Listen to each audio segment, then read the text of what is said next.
सद्बुद्धि, सन्मार्ग और कार्य का संकल्प देना, अडिग रहे विश्वास तुम पर, ऐसा अंतः कर देना, मेरे हृदय में आने में तुम्हें कोई संकोच न हो। हे गुरुदेव, मुझे नज़रों से दूर कभी न होने देना। हे गुरुदेव, मुझे नज़रों से दूर कभी न होने देना। नमस्कार, गायत्री चिंतन धारा के इस सतत प्रवाह में आप सभी का स्वागत है। मित्रों, आज हर व्यक्ति दुनिया में जल्दी से जल्दी सब कुछ पा लेना चाहता है। मुझको ये भी मिल जाए, मुझको वो भी मिल जाए, और जल्दी मिल जाए, तुरंत मिल जाए, अच्छा मिल जाए, सबसे अच्छा मिल जाए, है ना। तो ये मिलेगा कैसे? ये मिलेगा कैसे? इसीलिए अपन ने आज का जो विषय रखा है, लोगों के भावों को देखते हुए, जो लोगों ने भाव व्यक्त किए, टिप्पणी में व्यक्त किए, फ़ोन में, व्हाट्सएप में व्यक्त किए, उसके आधार पर एक सब्जेक्ट तय हुआ है कि शरीर शुद्धि और भाव शुद्धि से अद्भुत शक्तियाँ मिलती हैं। आज अपन इस पर चर्चा करेंगे। लोग अपने अपने तरीके आजमाते हैं। कुछ पाना है जिनको, तो कोई कहता है पढ़ लिख जाओ तो कुछ मिल जाएगा, कोई कहता है पैसे मिल जाओ तो सब मिल जाएगा, कोई कहता है रिलेशन बनाओ, कोई व्यापार की बात करता है, कोई प्रसन्न रहने की बात करता है। अलग अलग तरीके से लोग सुझाव देते हैं, बताते हैं, और सब सही भी है, सब सही भी है, लेकिन पूरा सही नहीं है, पूरा सही नहीं है।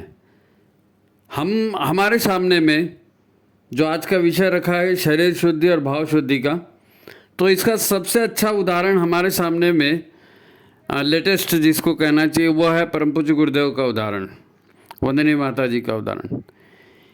ये जो गुरु सत्ता की बात हम कर रहे हैं, यह हमारे सामने प्रत्यक्ष हैं, और उन्होंने जो शक्तियां प्राप्त की हैं, जिसका इतिहास हमें देखने पढ़ने को मिलता है मिशन के साहित्य में, तो किस प्रकार से शरीर शोधन और भाव शोधन का काम गुरुदेव ने किया, और उसके लिए कितना कुछ उनको तप करना पड़ा, कितनी साधनाएं करनी पड़ी, ये सब हमारे सामने में है।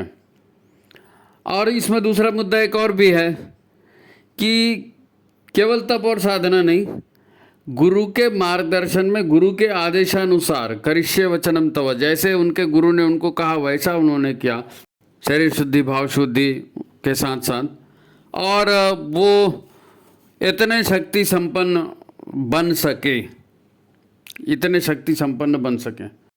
तो इसी चीज़ को अपन समझने का प्रयास करेंगे कि शरीर शुद्धि और भाव शुद्धि से अद्भुत शक्तियाँ किस प्रकार मिलती हैं, ये अपन जानेंगे, ये अपन देखेंगे आज। तो जो लोग भी सुखी समृद्ध होना चाहते हैं, सफल होना चाहते हैं जीवन में, वो कुछ निश्चित बातों को, कुछ निश्चित सिद्धांतों को हमेशा याद रखें। पहले इसकी जानकारी होना बहुत ज़रूरी है, क्योंकि एक तो हमारे सोचने काम करने की पद्धति है। हम मनुष्य हैं और अपने ढंग से सोचते हैं, संबंधों को निभाते हैं, अपने ढंग से दुनिया को देखते हैं और अपने ढंग से काम करते हैं। तो हमारी एक पद्धति है मनुष्य के सोचने की, है ना, चीज़ों को देखने की, घटनाओं को देखने की। और एक ईश्वर की पद्धति है, प्रकृति की पद्धति है, उसका अपना तंत्र है, और प्रकृति उसी हिसाब से काम करती है। मैं और आप क्या सोच रहे हैं ये अलग बात है, सोचने के बाद हम योजना बनाएंगे, करेंगे, लेकिन प्रकृति की योजना बनी बनाई है, ईश्वर ने बना के रखी है, और वो बड़ी निष्ठुरता से, बड़ी कठोरता से अपने सिद्धांतों पर चलती है। प्रकृति का अपना तंत्र है। चूँकि हमारी उत्पत्ति भी प्रकृति के तंत्र से हुई है ना, ये जितना भी नदी, पहाड़, जीव जंतु सब बने हैं, मनुष्य भी वैसे ही बना है, प्रकृति के सिस्टम से बना है नहीं, प्रकृति ने हमको बनाया है। तो हमारे भीतर बाहर भी जो परिवर्तन होते रहते हैं, वो प्रकृति के नियमानुसार, ईश्वर के विधान के अनुसार ही होते रहते हैं। हम ध्यान दें न दें वो अलग बात है। हम कभी, कोई भी व्यक्ति, कोई भी पशु पक्षी या कोई भी मनुष्य इस बारे में सोचे या ना सोचें, जो प्रकृति के नियम है वो अपने आप चलते रहते हैं, कार्य होते रहता है। इसके साथ एक और महत्वपूर्ण और मूलभूत बात है कि हमारे भीतर भी परिवर्तन होते हैं ना, हमारे सोचने में, शरीर में, हमारे जीवन की घटनाक्रम बदलता है, वो भी प्रकृति किस प्रकार बदलती है, तो उसके भी 3 तंत्र हैं। 3 तरह से प्रकृति बदलती है ना। एक तो हमारा शरीर है, ये 5 तत्वों का बना है, और शरीर एक ठोस वस्तु है ना, प्राकृतिक ठोस वस्तु है जिसको देखा जा सकता है। इसमें जो परिवर्तन होते हैं शरीर में, वो भी परिवर्तन रसायनों के माध्यम से होते हैं, हार्मोन्स के माध्यम से, केमिकल्स के माध्यम से। हमारे शरीर की विभिन्न ग्रंथियां हैं, दिमाग सोचता है, अलग अलग ग्रंथियों को आदेश देता है, फिर उन ग्रंथियों में उस तरह की भाव जाते हैं, न्यूरॉन्स उस तरह के एक्टिव होते हैं और हार्मोन्स बनते हैं और शरीर चलता है। तो ये एक तंत्र है प्रकृति का, जो प्रकृति अपने ढंग से हमारे भीतर चला रही है। दूसरा है, हमारे भीतर परिवर्तन आते हैं, वो आते हैं मन के द्वारा, मन और विचार के द्वारा, है ना। बोलते ना, जैसा खाए अन्न वैसा बने मन, है ना, जैसी रही संगत वैसी जमे पंगत। तो जिस तरह का हमारे मन में भाव आएगा, जिस तरह के हमारे वातावरण में भाव आएंगे, है ना, उस तरह के विचार हमारे भीतर आएंगे, उस तरह की भावनाएं हमारे भीतर प्रकृति के द्वारा उत्पन्न की जाएंगी। प्रकृति का नियम है उस ढंग का, है नहीं। मन और विचारों के द्वारा ऊर्जा का जो है नियोजन होता है विभिन्न भावों में, और जैसे ऊर्जा का नियोजन होता है उस प्रकार से बदलाव आता है हमारे भीतर में। हम ऐसे करने का प्रयास करते हैं। वातावरण को, हमारे भीतर की ऊर्जा और सूक्ष्म रसायनों में बदलाव के द्वारा प्रकृति ये सब करती है ना। तो अप्रत्यक्ष रूप से प्रकृति ही कारण बनती है ना। भाव और विचार भी प्रकृति के माध्यम से आते हैं। तीसरा जो है महत्वपूर्ण, हमारे भीतर जो परिवर्तन होता है वो है रसायनों से ऊपर की चीज़, और भी ज़्यादा सूक्ष्म चीज़, रसायनों से सूक्ष्म चीज़ है, जो कि ऊर्जा का एक तरह से संकलन है कह सकते हैं, ऊर्जा का कलेक्शन है कह सकते हैं, है कलेक्शन। संस्कार जिसको बोलते हैं, है नहीं, संस्कार या कर्म हम जो भी करते हैं मानसिक शारीरिक, उसकी रिएक्शन, संस्कार और प्रतिक्रिया, है ना, संस्कार और प्रतिक्रिया, या जिसको हम संचित कर्म की ऊर्जा कहते हैं, संचित कर्म की ऊर्जा, है ना। ये तीसरा तंत्र है जो हमारे भीतर परिवर्तन लाता है। तो इन 3 तंत्रों से परिवर्तन हमारे भीतर आता है। अब हम अद्भुत शक्तियाँ प्राप्त करना चाहते हैं, लोगों से बेहतर कुछ अर्जित करना चाहते हैं, तो जाहिर है कि हमको क्या करना पड़ेगा, शरीर को शुद्ध करना पड़ेगा, मन को यानी भावों को शुद्ध करना पड़ेगा, और ऊर्जाओं को सक्रिय करना पड़ेगा जिस दिशा में हम काम करना चाहते हैं, है नहीं। तो सूर्य है, चंद्र है, ग्रह नक्षत्र हैं, ये सब बदलाव लाने के लिए कारण हैं। वो ज्योतिषी लोग बताते हैं ना, आपकी राशि में सूर्य यहाँ पर आ गया, चंद्र यहाँ पर आ गया, राहु केतु यहाँ पर आ गया, तो ये सब प्रकृति ही है ना। प्रकृति के वहाँ से प्रकृति के जो भी प्रभाव हमारे ऊपर पड़ रहे हैं, तो उसको क्या कहेंगे, उसको यही प्राकृतिक बदलाव ही कहेंगे। तो कुल मिलाकर के जो भी बदलाव होते हैं, वो बदलाव जैसे हमारी उत्पत्ति प्रकृति से हुई है, ऐसे नेचुरली ये बदलाव आते रहते हैं। शरीर पैदा होता है, बच्चा होता है, बड़ा होता है, संतान पैदा करता है, बूढ़ा होता है, मरता है, सोचते हैं, घर बनाते हैं, लड़ाई झगड़े करते हैं, प्यार मोहब्बत करते हैं, जितना भी है, ये प्रकृति के नियमों के अनुसार, हार्मोन्स के अनुसार, विचारों के अनुसार समय समय पर होते हैं। हम इसमें हमारा कोई पारिश्रमिक नहीं, हम कोई करता है ऐसा नहीं है। हमको लगता है कि हमने पढ़ाई किया, हमको लगता है हमने शादी किया, हमको लगता है हमने घर बनाया, ऐसा कुछ नहीं है। आपके भीतर में उस तरह के रासायनिक, बौद्धिक, वैचारिक परिवर्तन प्रकृति के अनुसार होते हैं।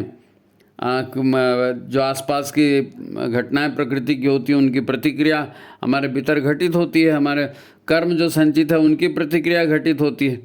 तो ये कोई हमारे जीवंतता के लक्षण नहीं है, ये प्राकृतिक रूप से हो रहा है नहीं।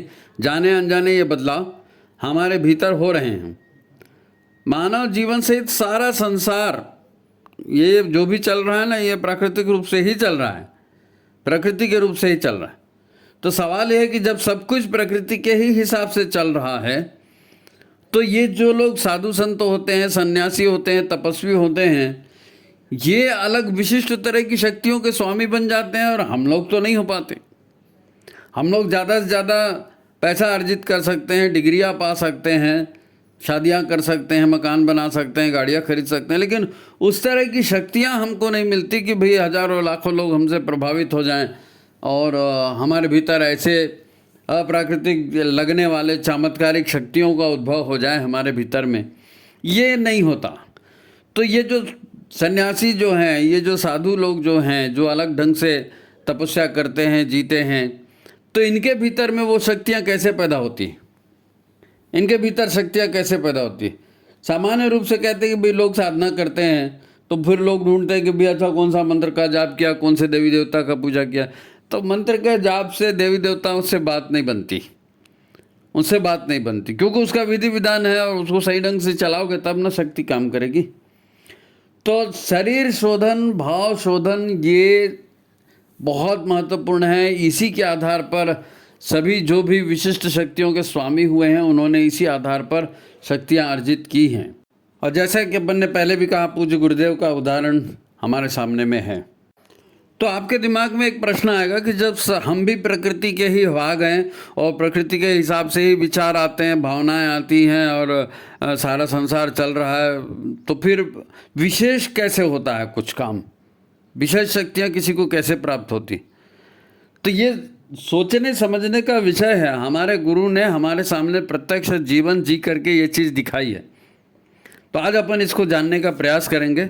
आप वीडियो को लाइक कर लीजिए और जिन्होंने चैनल को सब्सक्राइब नहीं किया है वो सब्सक्राइब भी कर लीजिए, ठीक है। तो एक उदाहरण से इसकी बात शुरू करते हैं अपन। जब गुरुदेव सशरीर हमारे बीच थे और शांति कुंज में रहा करते थे और शांति कुंज से सारी गतिविधियां चलाते थे, उस समय की बात है। जो लोग शांति कुंज गए हैं उनको मालूम है कि प्रातःकालीन प्रणाम की एक व्यवस्था है वहाँ पर और लोग प्रणाम करने जाते हैं। तो एक अपने परिजन आए थे और वो भी लाइन में लगे थे और उनको बड़ी जल्दी थी। वो गुरुदेव को देखना चाहते थे और गुरुदेव से कुछ बात करना चाहते थे। पहले से भी परिचय था गुरुदेव से। तो जैसे भी अब उनका नंबर आया, लाइन में थे, तो जैसे ही गुरुदेव के पास में गए, गुरुदेव को उन्होंने प्रणाम किया और गुरुदेव से कहा कि गुरुदेव मैं विशेष रूप से आपका धन्यवाद दूं, क्या करूं, लेकिन मेरे को ऐसा लग रहा है कि ये विषय मैं आपको बताऊं। आपने मेरी जान बचा दी, मरते मरते बचा मैं, और मेरे को तो लग रहा था कि अब मैं मर गया, लेकिन आपने बचा लिया। तो गुरुदेव ने भी उनके तरफ मुँह किया और देखा और गुरुदेव मुस्कुराए। उन्होंने कहा कि तुम बच गए? बोले हाँ बच गया, तब तो आया आपके पास प्रणाम करने। तो बोले तुम मुफ्त में नहीं बचे हो। और उन्होंने अपनी धोती ऊपर उठाई और अपनी जांघ दिखाई। वो उतना हिस्सा पूरा नीला लाल ऐसा जले जैसा हो गया था। वो प्रेशर से हो जाता है ना, दब जाता है किसी में, तो क्या होता है। तो जांघ दिखाई, बोले ये देखो। तो वो जो अपने परिजन गए थे उसको याद आया, तो उन्होंने कहा कि बाप रे ये कैसे हो गया। मैंने कहा बेटा मुफ्त में जान नहीं बची है, तुम्हारा एक्सीडेंट हुआ और तुम्हारे पैर के ऊपर से जो गाड़ी निकली है तो हमने उसको रोका, इसलिए जान बची है। अब यहाँ पर ऐसे बहुत प्रसंग मिलेंगे, गुरुदेव ने जान बचाई, गुरुदेव ने आर्थिक सहायता की और बहुत कुछ किया। हमारे लिए सोचने का विषय, हम इन प्रसंगों को सुन तो लेते हैं, लेकिन हम भी वैसा कुछ कर सकें ये बात हमारे मन में आनी चाहिए। इस जो शरीर शोधन और भाव शुद्धि के अद्भुत शक्तियाँ मिलती हैं उस पर ये वीडियो इसीलिए बनाया जा रहा है कि गुरुदेव के पास इतनी शक्ति कैसे आई। गुरुदेव तो शांति कुंज में थे, आपका एक्सीडेंट आपके शहर में हुआ, आपके जांघ के ऊपर से गाड़ी निकली, तो गुरुदेव तो लाखों करोड़ों लोगों से जुड़े हुए थे और सब चीज़ पर ध्यान उनका वहाँ शांति कुंज में बैठे बैठे लग गया। शांति कुंज में बैठे बैठे उनका ध्यान लग गया कि हमारा अमुक अमुक शिष्य है और उसके साथ ये एक्सीडेंट होने वाला है, और वहाँ पर वो जाके और बचा भी लिए। ये कैसे होता है? ऐसे अनेक उदाहरण अपने परिजनों से आपको देखने सुनने को मिलेंगे। शांति कुंज के वीडियो में भी ऐसे बहुत सारे उदाहरण, गुरुदेव के प्रसंग हैं, माता जी के प्रसंग हैं, जिन्होंने इस प्रकार अद्भुत शक्तियों का प्रदर्शन तो नहीं कहना चाहिए, लेकिन परिचय दिया है हमारे सामने में कि हमारे गुरु सत्ता है वो क्या कुछ कर सकती है। तो उसके आधार पर उनकी महानता को हम आंकें और उन्होंने कैसे वो शक्तियाँ प्राप्त की वैसे हम करें। ये स्वाभाविक नहीं है। एक बढ़ई काम करता है, एक कारपेंटर काम करता है, एक इलेक्ट्रिशियन काम करता है, या महिला खाना बनाती है, तो बच्चा सामने में होता है ना, तो बच्चा देखता है कि माँ कैसे खाना बना रही है, अच्छा ऐसे ऐसे सब्जी काटती है, अच्छा ऐसे ऐसे आटा गूंथती है, हैं। या कोई बढ़ई है, उसका बेटा है, तो वो भी बसला वसला उठा के, आरी उठा के कुछ काटने पीटने की कोशिश करता है, जैसे मेरे पिताजी कर रहे हैं मैं भी करूँगा। तो ये स्वाभाविक बात है। हमारे भी माता पिता, हमारे भी गुरुदेव माता जी हैं, तो उन्होंने जो जिस ढंग से शक्तियाँ प्राप्त की, तो वैसा हमने भी सोचना चाहिए ना करने का। प्राकृतिक व्यवस्था तो यही है। हमारे सामने में ये बात क्यों नहीं आती है? ये बात हमारे सामने में इसलिए नहीं आती है कि हम अपने आप को अलग मानते हैं। हम ये महसूस करते हैं कि मैं अलग हूँ, गुरुदेव अलग हैं, मैं अलग हूँ, ईश्वर अलग है, और मेरे पति है या पत्नी है या बच्चे हैं या मेरी नौकरी है या मेरा घर है और मुझको ये करना है। अब ठीक है, गुरुदेव मिल गए हैं, उनसे दीक्षा ले ली है, तो जाप करना है, तो यज्ञ करना है, तो मंदिर जाना है, तो हमारा ध्यान इधर रहता है, हमारा ध्यान इधर रहता है। अगर थोड़ा सा भी ध्यान हम इधर लगा सकें कि जिनको हम मातृवत लालयित्री च पितृवत मार्गदर्शिका कहते हैं, उन्होंने कैसे अपने आप को प्रभावी बनाया, ये देखना इसलिए जरूरी है कि हम हर बार गुरुदेव की मदद मांगते हैं ना, हे गुरुदेव ऐसा करा दीजिए, हे मंदिनी माता जी ऐसा करा दीजिए। तो बार बार ये जो मांगने की बात आती है, आखिर गुरुदेव कितने लोग मांगने वाले हैं, उसको सबको क्या क्या दे सकेंगे? और इसलिए गुरुदेव ने साफ कहा था, बेटा अपनी पात्रता का विकास करो, हम तो देने को तैयार हैं, तुम अपनी पात्रता का विकास करो। अब वो उन्होंने पात्रता विकास के जो उपक्रम बताए, गायत्री जाप बताया, षटकर्म बताया, साधना की विधियां बताई, जो भी उन्होंने बताया, ध्यान की विधियां बताई, उसमें हमारा ध्यान नहीं जाता। हमको ऐसा लगता है रेडीमेड गुरुजी मिल गए हैं, रेडीमेड माता जी मिल गई हैं, अपन बस पीले कपड़े पहन लो, डोनेशन देते रहो, शांति कुंज जाते रहो, तो हमारा काम गुरुदेव कर देंगे। गुरुदेव ने कहा तुम बेटा हमारा काम करो, हम तुम्हारा काम करेंगे। तो ठीक है, हमने पत्रिका बांट दी, हमने साहित्य लगा दिया, तो हमारा काम हो गया। भाई जितनी पात्रता होगी उतना ही मिलेगा ना। 10 रुपये के नोट किसी को देंगे तो 10 रुपये के लायक चीज़ ही मिलेगी। उससे महंगी चीज़ चाहिए तो ज़्यादा नोट देना पड़ेगा ना। तो गुरुदेव तो सब देने को तैयार हैं, लेकिन सवाल ये है कि हम क्या कर रहे हैं और कितना कर रहे हैं। तो गुरुदेव ने बेसिक चीज़ बताई हमको, बेसिक चीज़ बताई कि भाई आपका शरीर, आपका यंत्र, आपका अस्तित्व 5 कोशों से बना हुआ है, जिसमें यदि आप सुधार लाएंगे तो आपकी पात्रता बढ़ेगी। आप एक्सरसाइज करेंगे तो शरीर मजबूत बनेगा, आप मन की गतिविधियों को देखेंगे, महसूस करेंगे, दुश्चिंतन नहीं करेंगे तो मन मजबूत बनेगा, संकल्प मजबूत बनेगा। जो प्राण ऊर्जा प्राप्त करने के तरीके हैं, आप उन तरीकों पर चलेंगे तो आपको प्राण ऊर्जा मिलेगी। भाई शरीर जो है, हम जो काम करते हैं उसका बेस क्या है? शरीर है, मन है और प्राण ऊर्जा है। तो इनको बढ़ाने के, इसीलिए तो पंचकोशी साधना की बात बताई, जिसमें इन 3 को विशेष महत्व दिया गया। स्थूल शरीर, मनोमय कोश और प्राणमय कोश। इनको आप बेहतर बनाएंगे तो जाहिर है आपकी पात्रता का विकास होगा। शरीर की पात्रता, मन की पात्रता, ऊर्जा की पात्रता। कई लोग बोलते हैं ना हमारी कुंडलिनी जागृत करा दो, हमारा फलाना जागृत करा दो।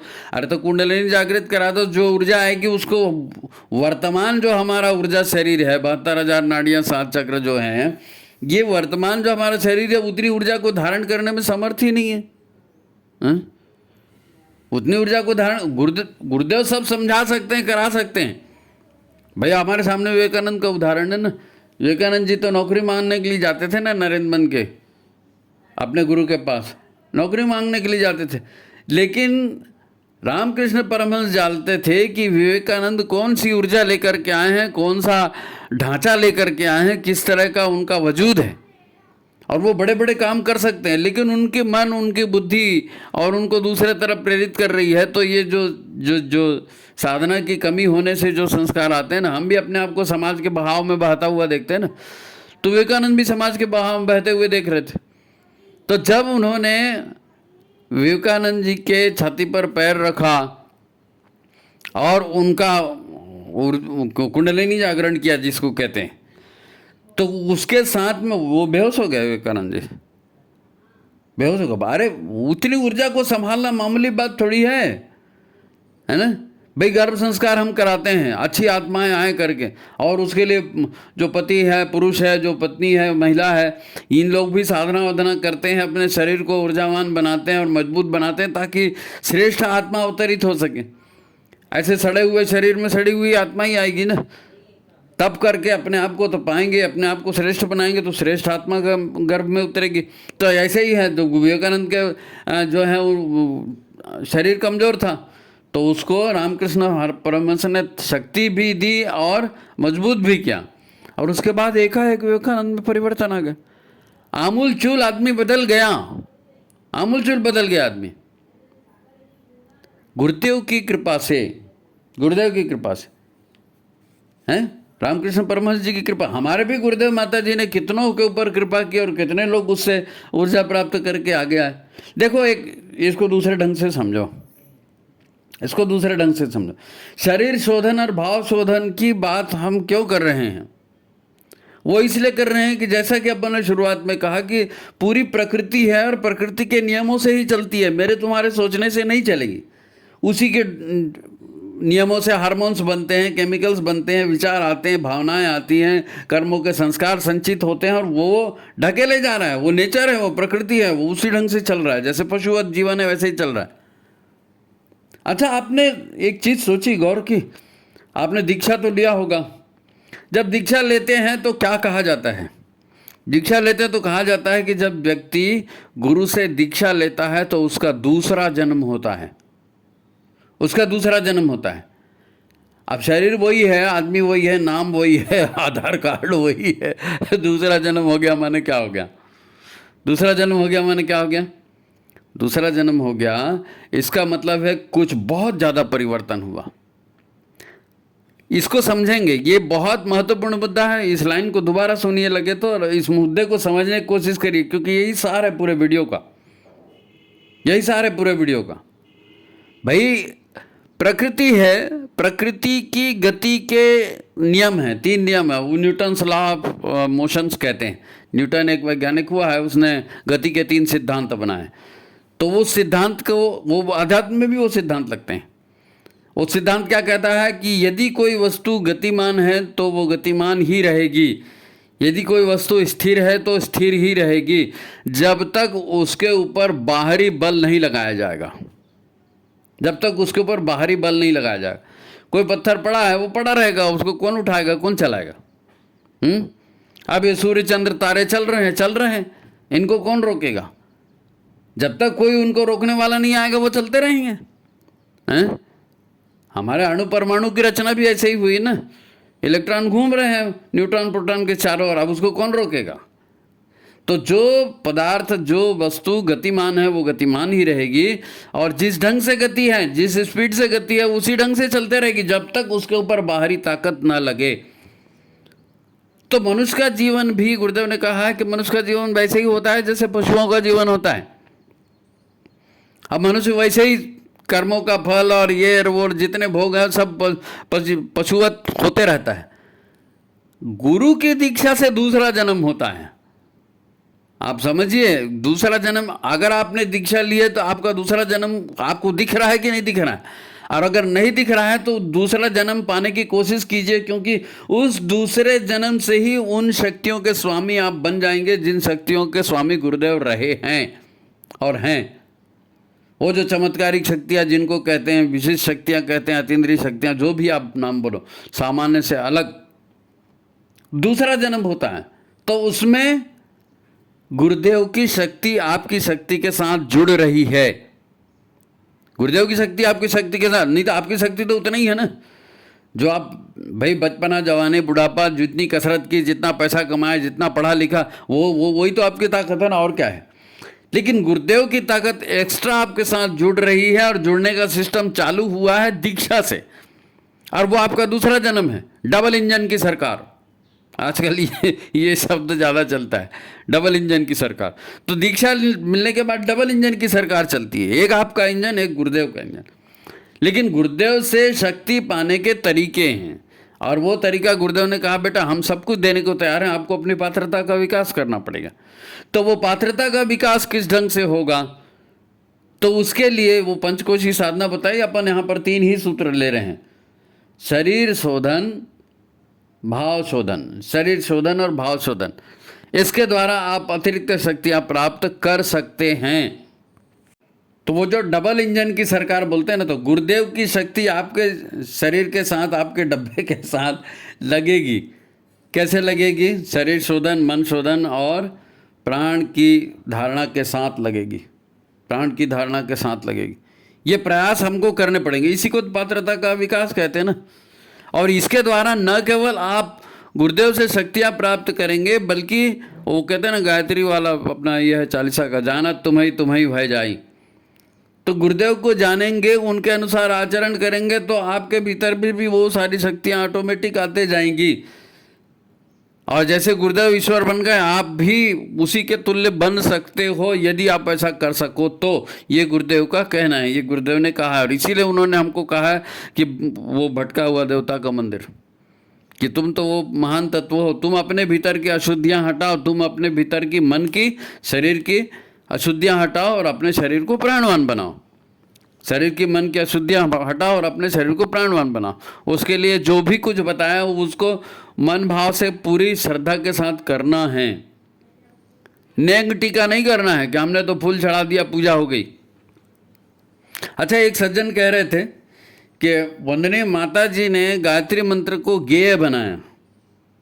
क्या वो अपन गायत्री मंत्र को है ना, गायत्री मंत्र वैदिक मंत्र है, उसका अपना सुरताल है ना, उसके अपने सुरताल है, उसको उसी ढंग से गाया जाता है। और गायत्री जाप का विधान भी यही है कि आपको भावना करनी है कि वो सविता का प्रकाश आ रहा है और वो हमारे भीतर के कषाय कलमश कट रहे हैं, और वो उस तरह का भाव करते हुए आपको जाप करना है। लेकिन वंदनी माता जी ने आपको क्या कहा? वो दीपक में अपन गाते हैं ना, ओम भूर्भुवः स्वः तत्सवितुर्वरेण्यं भर्गो देवस्य धीमहि धियो यो न प्रचोदयात्। अब ये कौन सी तर्ज है भाई? ये कौन सी तर्ज है? ये वो तर्ज नहीं है जो आपको गायत्री मंत्र के समय बताई गई कि भाई गायत्री वैदिक मंत्र है, उसके अपने सुरताल हैं, उसको उस ढंग से गाना है। लेकिन उस ढंग से माता जी ने तो नहीं गवाया हैं, दीपयज्ञ में आपको गाने का आदेश दिया तो ऐसा तो नहीं किया। लेकिन आपको ये इसलिए कहा गया कि हमारे भीतर, आपके भीतर में वो संस्कार ही नहीं है, हम गुरुदेव से जुड़ ही नहीं पाए हैं, गायत्री से जुड़ ही नहीं पाए।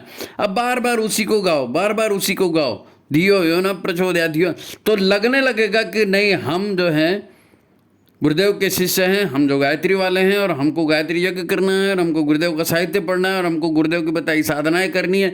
ये भाव मन में मजबूत होगा, इसके लिए वो है।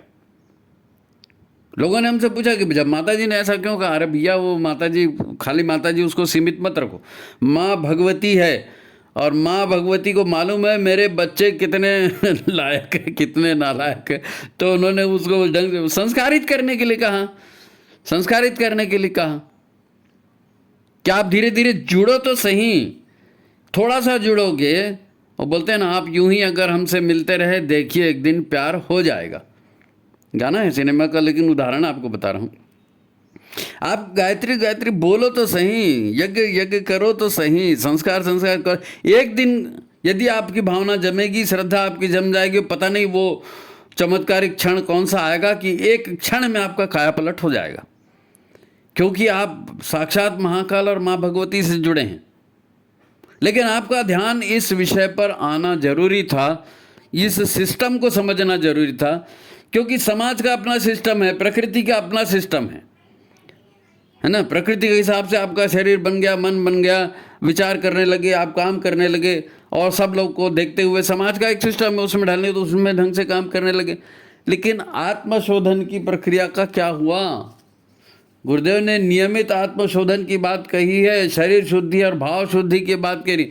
अगर आपको विशिष्ट शक्तियां प्राप्त करनी है, दुखों से मुक्त होना है, सुख समृद्धि प्राप्त करनी है, लोगों की सेवा करनी है, अपने जीवन को यज्ञमय बनाना है, तो उसकी तो बेसिक शर्त यही है, शरीर शोधन और भाव शोधन। आप कब से जुड़े हो गायत्री परिवार से, कितनी पत्रिकाएं बांटते हो, कितना साहित्य बांटते हो, वो प्रारंभिक बेसिक चीज है। उसको बेकार नहीं कहते हम, लेकिन वो प्रारंभिक बेसिक चीज़ बाबा, उससे आगे भी तो बढ़ना है ना, उससे आगे भी तो बढ़ना है। उसके आगे बढ़ने का काम शरीर शोधन और भाव शोधन से होगा। अभी तो जीभ लपलपाती है। गुरुदेव ने कहा ना, मनुष्य अपनी कब्र अपनी जीभ से खोदता है। और ये सिस्टम को समझना पड़ेगा। आप कुछ भी खाएंगे, किसी भी ढंग से आपका जीवन व्यवहार होगा तो क्या होगा, वैसे ही आपके भाव पैदा होंगे। या इसको उल्टा कर लीजिए, जिस परिवेश में आप रहेंगे, जिस परिवार में आप रहेंगे, जिस माहौल में आप रहेंगे, जिस भावनाओं में आप जिएंगे, उसी तरह से आप सोचने लगेंगे और धीरे धीरे आपका शरीर भी वैसे बन जाएगा। तो शरीर से मन बन रहा है और मन से शरीर बन रहा है, शरीर से भाव बन रहे हैं, भाव से शरीर बन रहा है। अब वो चक्री वहीं वहीं घूम रही है। अब न्यूटन का सिद्धांत वहाँ लगाइए, तीसरा बल लगाइए, डबल इंजन की सरकार लगाइए। गुरुदेव के हिसाब से जीना शुरू करना है, जीभ के हिसाब से नहीं। नहीं मैं तो वही खाऊंगा, नहीं मेरे को तो नींद नहीं आती, नहीं मैं तो ऐसा नहीं ऐसा करूंगा, उसने ऐसा कर दिया था, मेरे को ऐसा करना है, तो करते रहो मरते रहो, उससे कोई मतलब नहीं। फिर गुरुदेव की क्या बात है? गुरुदेव की बात तो तब है जब गुरु के आदेश से, उनकी जो है विचार से चलोगे, उनकी भावनाओं से जुड़ोगे। आप गुरुदेव से न तो शारीरिक रूप से जुड़ रहे हो, न गुरुदेव से भावनात्मक रूप से जुड़ रहे हो और चाहते हो कि गुरुदेव कृपा करें, तो ये कैसे होगा भाई? ये कैसे होगा? तो हमको इस बात को समझना पड़ेगा। सबसे ज़्यादा हमारे यहाँ उपेक्षा इसी बात की होती है, साधना की उपेक्षा। बार बार कहा जाता है मिशन की बुनियाद साधना है, साधना है। साधना मतलब खाली जाप नहीं है। साधना मतलब खाली जाप नहीं है। शरीर शोधन, मन शोधन, भाव शोधन, है ना, प्राणाकर्षण, ये सारी चीज़ें भी उसके साथ जरूरी हैं। लगातार गुरुदेव की ऊर्जा से जुड़ना है। साधक सविता एक, समर्पण विसर्जन विलय, आपका भी समर्पण विसर्जन विलय हो जाए। इसी बात के साथ ये विचार आपके सम्मुख रखा। बार बार लोग बात कर रहे थे, तो हमने कहा आज इसी विषय को लिया जाए, छोटा सा एक, ठीक है। तो आप गुरुदेव की आत्मा से, गुरुदेव की चेतना से अच्छी तरह से जुड़ जाएं, पूरी तरह से जुड़ जाएं, और आपका जीवन भी डबल इंजन की सरकार से चले। ठीक है। तो आज की बात यहीं समाप्त करते हैं। फिर से लाइक शेयर वाली बात बोल रहे हैं, लाइक ज़रूर कीजिए। वीडियो को लाइक नहीं करते आप लोग, देखते हैं बहुत सारे लोग देखते हैं और मुश्किल से 10% लोग लाइक करते हैं। ऐसा नहीं है, लाइक कीजिए, शेयर कीजिए, ठीक है। जितना आप लाइक करेंगे उतने नए वीडियो भी आपके पास आएंगे। तो आज की बात समाप्त। सभी को प्रणाम, नमस्कार।